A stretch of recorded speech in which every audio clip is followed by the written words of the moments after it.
Sheri Nixon with Keller Williams is back with me, and it's always good to see you. Happy New Year. Happy New Year. Great to be here. Great. Yeah, good to see you.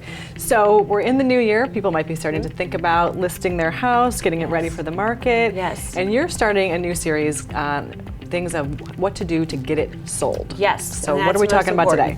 Well, today I wanted to talk about photography and the importance of photography. Yes. So yes. Well, I mean, obviously you only get the one time to make the first impression, as we've heard over and over again, and and that pertains to photos. If somebody's scrolling through on the internet, you've got to catch their eye. You are right on that, and that's what's so important. And you have to use professional photography. I see sometimes people, agents may be using their iPhone, things are out of focus. You can't have that. You've got to have clear photos. And then also, professional photographers have tricks of the trade. It's so important to have, if you've got a house and has a beautiful view outside, you want to see the room and you want to see what's outside the windows. Right. So they have some tricks about sort of triple exposure, take the exposure for the inside and the outside, overlay them, however they do it. I'm not the professional, they do it. And so they make it where you can see inside and outside. And you've got to make sure that in small rooms are hard, those bathrooms.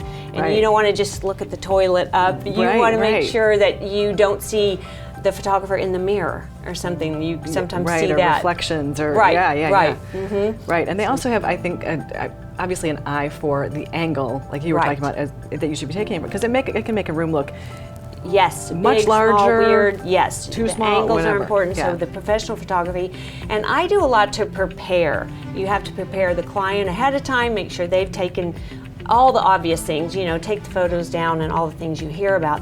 Yet also I go in, and even after they think they've cleared off, I take everything else off the countertops. And you don't want to see all the things on the counter. You want to see the beautiful top, if it's granite or marble or whatever. And then two, the rugs. Take the rugs, those small little bath rugs, off the floor. You want to see the floor, not the rugs. So we do a lot of that.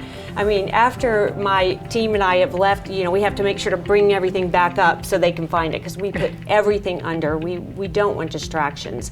And there's so many photographs, if you look, that it's so distracting to see the things there.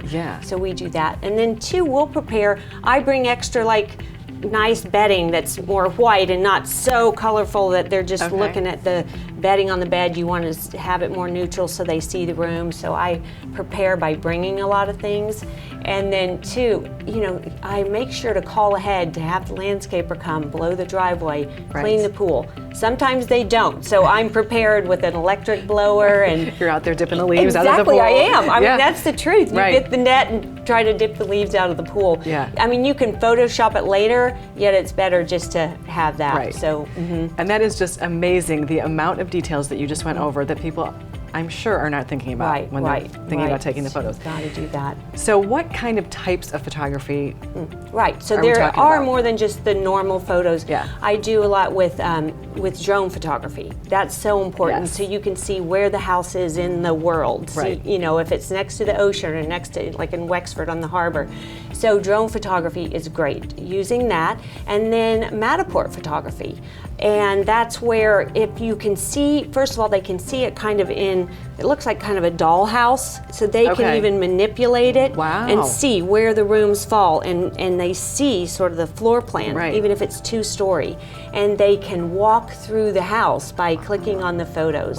That's a really great way, because so many are just out-of-town buyers. So that's great.